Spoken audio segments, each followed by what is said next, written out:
sakit kita tak ada lah akal pengajaran. Kalau kita pergi hospital, ramai yang tak sembahyang walaupun sakit, hampir 90%. Malah kita dahulu kita tengok zaman dulu orang sakit insaf, zaman saya sakit tak insaf. Dia punya pemikiran telah jauh daripada otak ke insaf. Kita mesti menghasilkan otak yang selalu insaf. Bila kita insaf, kita perform, kita memulakan kehidupan yang sentiasa baru. Tapi bila otak kita otak kering, hanya melihat kepada masalah nafsu dan tidak melihat kepada masalah kehidupan kita pada hari kiamat, kita lihatlah bahawa bila kita sampai kepada peringkat yang paling lemah pun, kita masih belum mengangkat tangan kepada Allah Subhanahu Wa Taala, masih menyalahkan Tuhan. Kenapa aku sakit? Sebenarnya sepatutnya dia insaf, aku sakit ni sebab mungkin buat maksiat, mungkin lupa kepada Allah. Tapi dia masih ada akal yang lebih teruk daripada Fir'aun. Fir'aun pada saat mati dia ingin sebut nama Allah.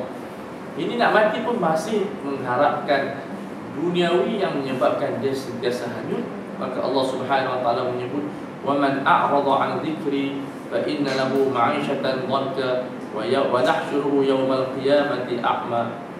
Siapa yang berpaling daripada ingat aku bagi dia kehidupan yang sangat sempit dan aku himpunkan dia dalam keadaan buta. Di akhirat dia buta, dia tidak nampak. Maka dia berkata, "Lima hasyartani a'ma wa qad kuntu basira." Wahai Tuhan, kenapa kamu himpunkan aku pada hari kiamat dalam keadaan buta sedangkan aku orang celak?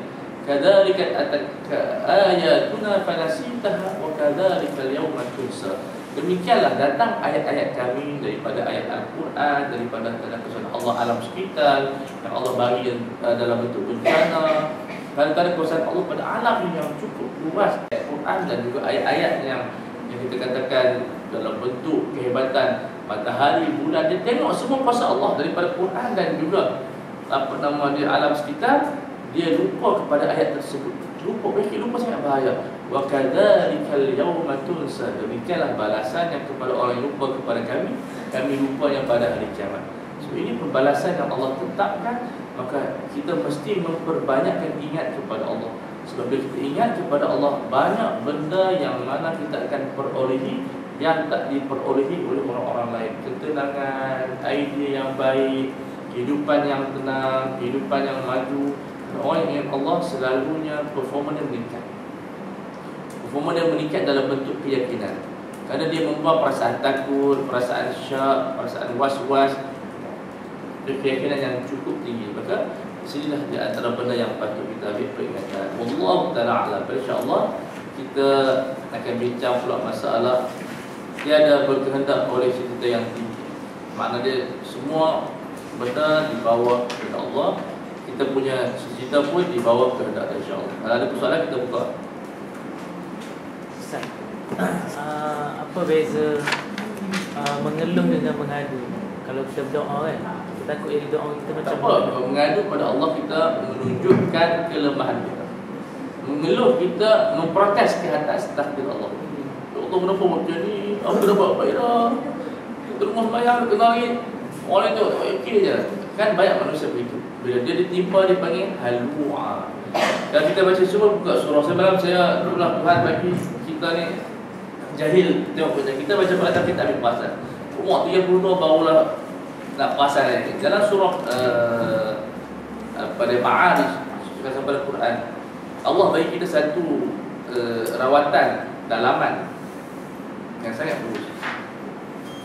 Ya subhanallah, Allah susun teks yang sangat bagus. Rawatan semula jadi. Ya Allah sebut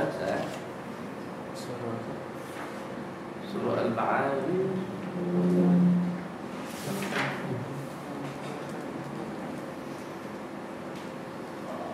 Bila Allah menyebut maaf ya. Apa baca? Saya ingat. Ini dia. Surah Ma'arij ayat 21 hingga 23. Innal insan khuliqa halu'a. Ini saya cerita dalam keadaan dia halu. Makna protes, tak seronok. Idza massahu syarr jazu'a. Bila dia ditimpa bala dia mesti rasa sedih. Wa idza massal khairu manu'a. Bila dia dapat kebaikan dia lupa pula. Tapi macam mana Allah merawat gunung-gunung yang bermasalah? illal musallin alladzina hum ala salatihim daimun, melainkan orang yang menunaikan solat selalu. Ini Allah yang memberi rawatan. Saya tengok subhanallah, kita duk yang stres-stres kita pipi ayu banyak. Al-Quran bagi apa? Yang selalu mendirikan solat. Alladzina hum ala salatihim daimun, yang sentiasa menunaikan solat. Kalau kita ada masalah, kita terus menunaikan solat. Yang kata di Tuhan, dan kita kaji balik dari sudut saintifik. Ada ulama psikologi barat yang katakan orang yang banyak sujud tidak akan stres, hatta dalam perjalanan otak. Sebelum tengok Al-Ma'arij, kita cuba baca ayat tersebut, ayat 23 sampai 21 sampai 22. Dan kita kaji balik sejauh mana kita sembahyang yang boleh membuahkan kesulitan. Sebab kita ni banyak kesulitan, jumpa orang semua masalah, dan dia tidak menceritakan masalah kepada Tuhan, yang menyebabkan Tuhan menunggu dia. Dan manusia ini bila banyak dia cerita masalah, dia mula-mula semua masalah. Itu satu benda yang sangat penting. Rawatan dalaman sangat berhajat kepada as-salat, zikir yang akan menyebabkan kita akan elak daripada penyakit stres. Dan stres ini boleh membunuh. Ibarat stres ini membawa kepada pembunuhan diri. Betapa bahaya yang penyakit stres, musuh utama di barat. Ada soalan lagi? Jelas? Dalam masa sikit lagi tadi ya? Minta maaf. Ada program tak? InsyaAllah kita akan minggu depan kita cari tarikh masa live hari-hari yang